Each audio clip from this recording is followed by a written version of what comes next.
You know, tell me when the IPL is here without telling me the IPL is here. You can clearly see that. And then they've gone for a little bit of peri-peri flavor over there and that. And he's gone for his personalized jersey. But it's good to catch up with RCB fans prior to the IPL. What do you guys think, honestly? 2024, lots of people are saying a lot of things. Yeah. How do we stand right now before the tournament? Still optimism is there, like every year. But I think my personal concern is the bowling lineup. Batting itself will, I think, take care of itself. But How concerned are we, guys? Because there is a plethora of pacers. Let me just name it out to you and the viewers. We have Alzari Joseph who's come in. Lockie Ferguson is there. There's Tom Curran as well. Then we have Siraj, of course. Reece Topley is there. Vishak. Akash Deep. Let's not forget about him as well. And I think there's another guy called Rajan Kumar who could be an uncapped X Factor. So, if you were the RCB coach, what would you do? Look, as RCB fans are always concerned all the time, right? But if I was a coach, I don't know, I'll probably play one foreign pacer, maybe Reece Topley, because he had a decent start last year but got injured. We have to play Karan Sharma, the other spinner, Mayank Dagar.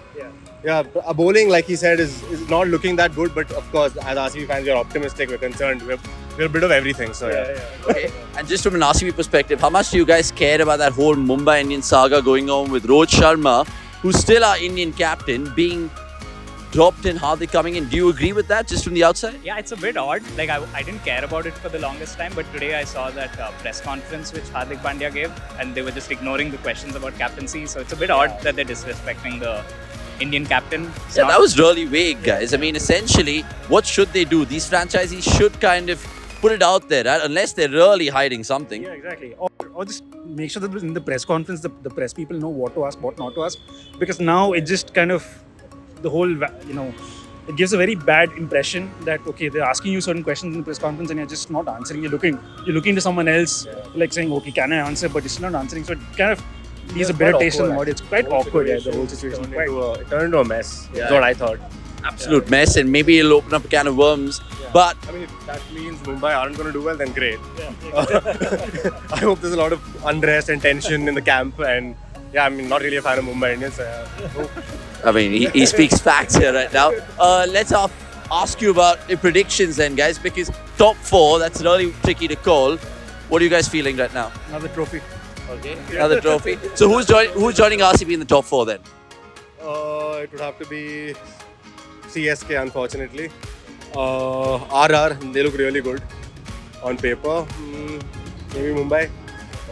Yeah, I'm pessimistic till I see it happen. So I wouldn't, like, even if we have 1 to win in 10 balls, I'll wait till I see it. Yeah. So I wouldn't predict. I wouldn't predict a top four for us. But I think right now the vibes are good with the women winning. So I think the pressure is a little lower. So we won't be as sad if we don't make it. But like, yeah, no pressure. Just see what happens. Yeah, I can tell you the more pragmatic out of the all three of them. Now, essentially, who's winning the orange cap, lads? Orange cap. Virat.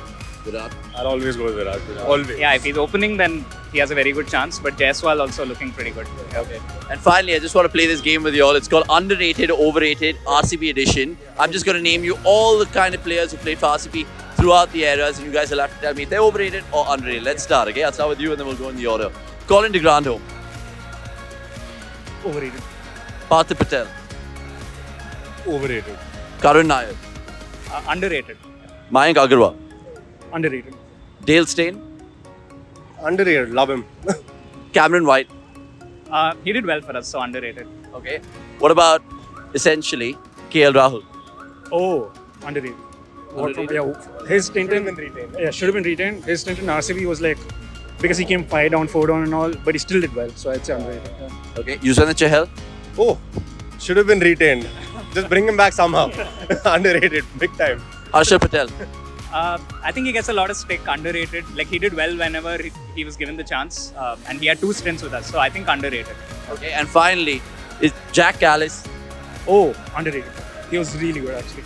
Rahul Dravid. Legend. Underrated. And Anil Kumble. Oh, underrated for sure. Okay. And just generally, for fun and shits and giggles, Virat Kohli. Extremely overrated.